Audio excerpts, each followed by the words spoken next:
I'm going to start off today by piddling around with the 76 F100. It's typical run-of-the-mill, short wheelbase, two-wheel drive. Originally this truck was a 390 FE, 3 on the tree truck, but we just picked it up back towards the turn of the year. You can see that it's got the typical rust damage around the wheel wells, and the undercarriage of the truck's actually pretty clean. There's not a whole lot of scaliness on the frame. The actual frame mounts on these trucks are notorious for rotting out up where the actual cab mount sets down on top of it. But besides the typical areas, this truck right here seems to be all right. What we're doing today is we're starting to strip this thing down a little bit. That way we can get into it further and see what kind of odds and ends we can come up with on it. Now, I picked this truck up for a relatively good deal, but it's definitely got its issues. You know, its floor pans are virtually gone. Here, let me open the door. Floor pans are virtually gone below passenger side and driver's side. Good news is it don't look like it made its way up too far onto the actual kick panels over here on the side of it. Same thing over there. It started a little bit on the driver's side, but it's nothing too bad. And there is what I believe is an MP 435 4-speed transmission. You can see right there on the column where the actual tree shift was at. And I believe that these transmissions are actually shorter than the, I don't know exactly what the transmission is, but I know with the linkage on a 3 on a tree, it's actually on the side of the transmission. It's not a top loader like this one here. So you can see where they had to get in here and cut this out, which of course it would have had to have been cut out anyways, but a lot of these trucks did come with this same exact transmission in it. But the floor pan would already be cut out, and that's what this top plate's for right here.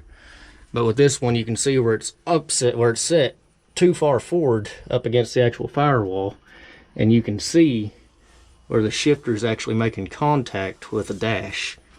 So, done a lot of reading up on it. Apparently, whenever you swap these, you need to shorten the drive shaft a little bit in order to get everything to set back where it needs to be. I don't know if we'll go that far into it, or if we're just going to piddle around with it and see what we can get going. Already started working on getting some of these bed bolts out right here. You can see in the bed itself right here along this cross member where it was starting to develop all of its holes and all that good nonsense on these trucks. But if you take a look here, you can see where somebody was having issues with these things, and this isn't entirely too uncommon on these trucks.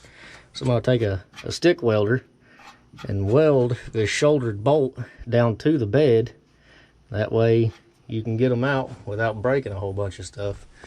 It's just like a carriage bolt. These things are notorious for rounding out right in here in this area. So whenever you're trying to tighten up that bolt on the bottom end or loosen it up, it just sits here and spins. Whenever I first got this truck, I had a buddy of mine over, and we done a little fiddling with it and discovered that somebody had butchered the ignition harness on it.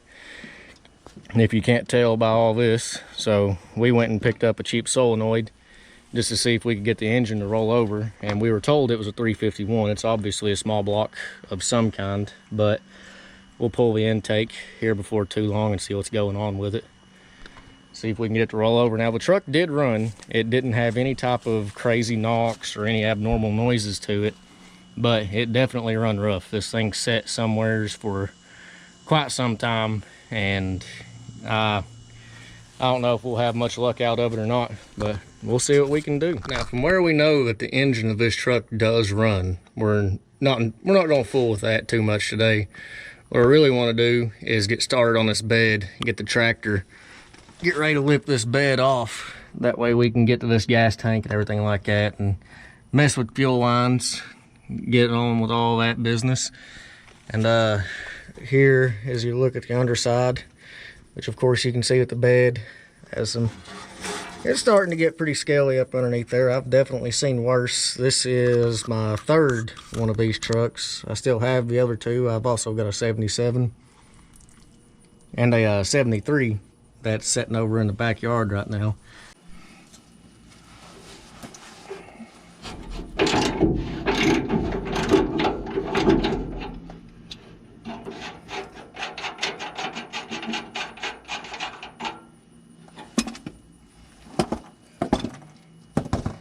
it's always a good idea on these old crusty trucks like this to go through and pre-soak all this stuff. A little bit of PB Blaster, WD-40, whatever type of penetrant you want to use on it. Make your life a lot easier whenever it comes to busting some of these things loose. It's also not a bad idea to wear some type of glasses. That way you don't end up with a whole bunch of rust and road debris from the past 40 years in your eyeball. Let's see. Got us a problem over here. I don't know if I don't even know how that bolt got in there, or if that's just something that somebody wedged in there. I don't know if you can see that or not. There's the head of that bolt. Now that's a threaded hole in the frame itself. But if you look right here, that bolt is completely smacked in around that shoulder. You can see out there on the lips of it where somebody just drove that thing in there. So I don't know, I might have to get a punch or a bullpen and see if I can drive that puppy out of there. Now, I know these bumpers are heavy, so I really don't want to be underneath here whenever I drive that thing out, but that might be our only option. We'll see.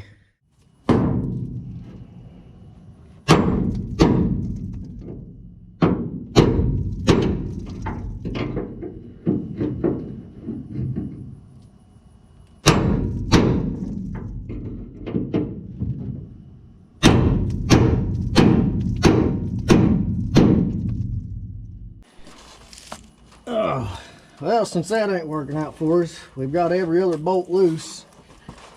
See if we can't get them out of there on this side here. See if we can get this thing to drop down. Get this other one out over here and see if we can't just slide that thing that way and get it off of it. Now, I'm not exactly sure how heavy this thing is, but we's about to find out. I can still up in there a little bit. Let's see what it does. Probably help if I was loosening it instead of tightening it up.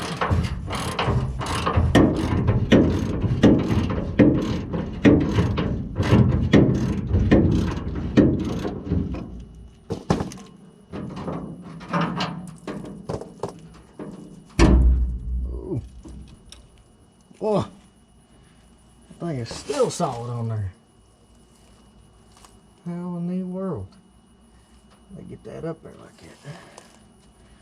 Tell you what, we'll try using a little persuasion. Let's hope this thing don't fall on me here. Ow!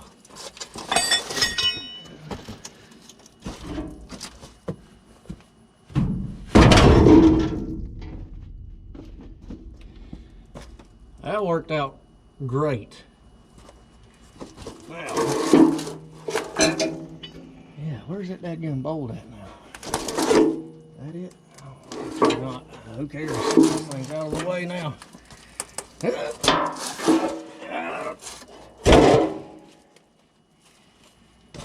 Oh, alrighty then. Let's take a gander here. Here is the rear cross member. That's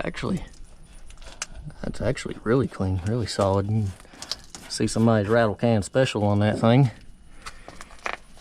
Let's see, the dirt daubers have decided to call it home as well. Let's see here. Oh yeah, ought to be beautiful.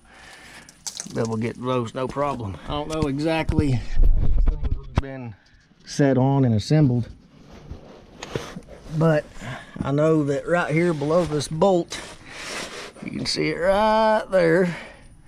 There's a perfect diameter hole for a 3/8 inch extension. You take that puppy and run it right up in there. Make it a little bit easier on you. That way you can actually get a good stroke on that there wrench, getting that thing busted loose. Only thing that I am going to have to do though, that I don't like to do too often, is use these things right here. You don't know what pain is until you break one of them little old things and send your knuckles into oblivion up against the frame. So, let's see here. There's the other piece. I don't know. Standards, metric, don't matter to me as long as it fits tight on there. We'll get that thing off there. Let's see here. We'll get this adapter piece, put it in the back here. We'll get the socket up there on that. Run the extension up and through. Oh, beautiful. 1/2" wrench here on the bottom. Oh, Lordy mercy. And tear the guts out of the wrench.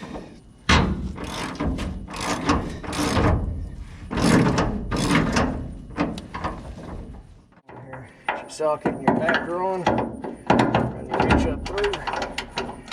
And voila.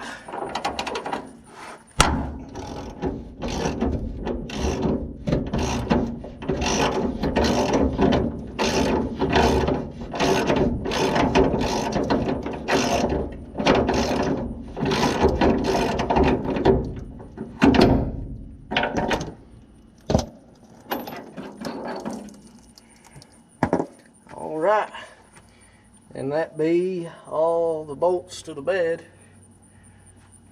Looks like I lost a bolt a long time ago and lost her down there into the rocker. Alright, let's see if this thing right here is loose.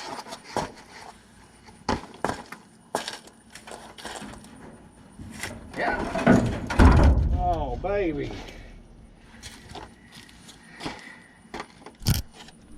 Alright, that'll do. I don't think I'll be able to manhandle that by myself. I'll see if I can get the tractor down here in a little bit, and we'll see if we can get that thing weaseled off there. Alright, we're gonna start this start with this motor right here until we can get the tractor down here. They're using it right now. We'll start by getting this radiator drained out. I don't know how much fluid's in it. We'll pop this lower radiator hose. We tried messing with the petcock valve down here, but pretty sure it's filled full of junk, and it is not going to drain for us. So we're going to do it the messy way by taking a bath in it.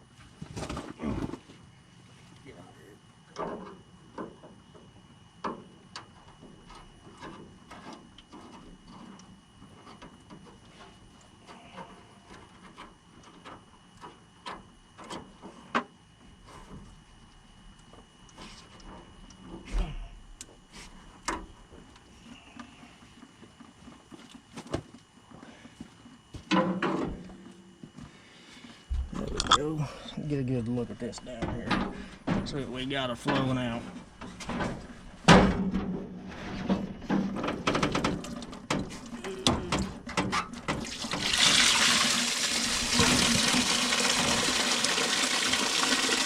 Well, it ain't too bad. In all truth, I was expecting it to be a lot worse. As far as engine plans go with this truck, depending on what this is, which we're getting ready to find out right here in a couple of minutes. Well, 351, 302, definitely small block. I ain't got deep enough pockets to go too crazy on this. Something that's real popular with what people are doing with these trucks now is buying totaled out newer Mustangs and Coyote swapping them. That would be ideal, but like I said, ain't no way I can do that. Let's take another look here. That dizzy don't have to come off to get out of that. Maybe. Let me pop the cap.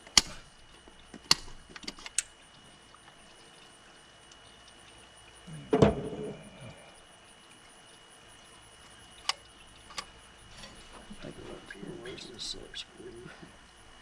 Down there on the bottom. What would be really ideal would be to take this radiator out, take this monster fan off, and I could probably stand right down in there. Yeah, we'll go with that. What we got holding this radiator on here?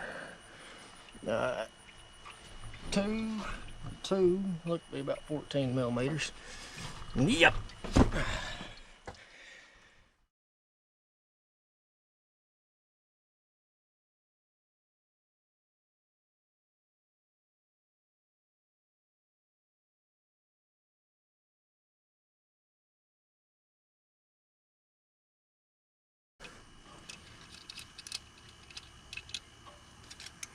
Third time's a charm.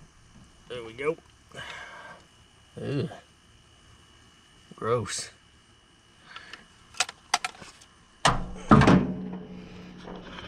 Take your gander down in there in that old 2-barrel. Just a little bit crusty in there.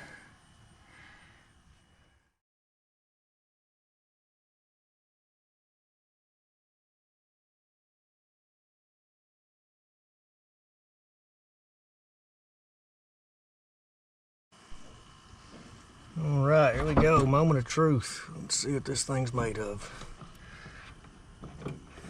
What's your bet?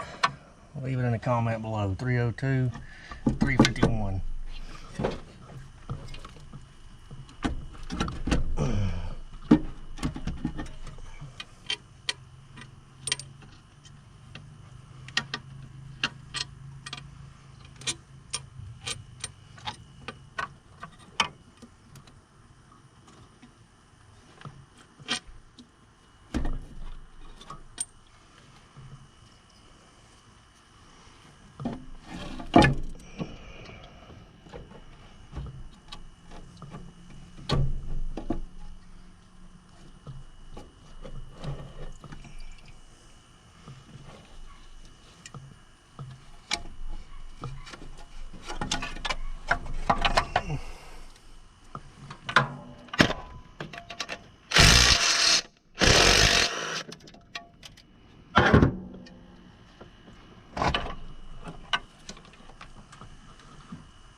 I don't know how well you all can see that. Right there she is. 351. WCP11. Big Ford stamp. There's date code and everything. And just to clarify, this engine is going to come completely out of this truck. We're going to go all the way through it. See what we can get by with on it. I don't know if a complete rebuild is in order or not, but I would like to comb through it and see if she's worth saving or worth putting the money into. New gasket set, and we'll pull the oil pan off of it, turn her upside down, and take a look at all the journals, make sure all the bearings are wearing decently.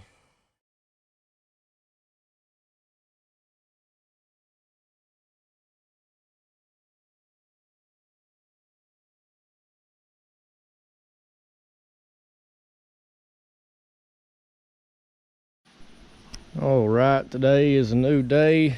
I was gonna try and get the front clip and everything off this truck, get ready to pull the motor, but we got some weather moving in on us this evening, and it's gonna set in all weekend, and that don't mix very well with being an outside mechanic. If I can get it into the garage up the road, we'll pick up, see if I can get some more content out on it. But let's give you all a look at underneath the bed right here. Obviously the bed came off of a different truck, so somebody'd been in this thing before. You can see where they'd rattle canned over top of the frame. I was expecting it to be really scaly and be pitted all to pieces, but it's actually in really good shape. So hopefully it'll give us a promising platform to get some build on top of, get that tank out of there and start combing through this thing. I believe we got ourselves a winner here. A little bit of sheet metal work, maybe a touch of paint later on down the road. I ain't too worried about the looks right now. Just like to get it mechanically sound and not have to worry about falling through the floorboards. So we'll be looking for the next video here within a week or so, and depending on how well this one's received, we'll go from there. Thanks for watching. Don't forget to like, comment, subscribe.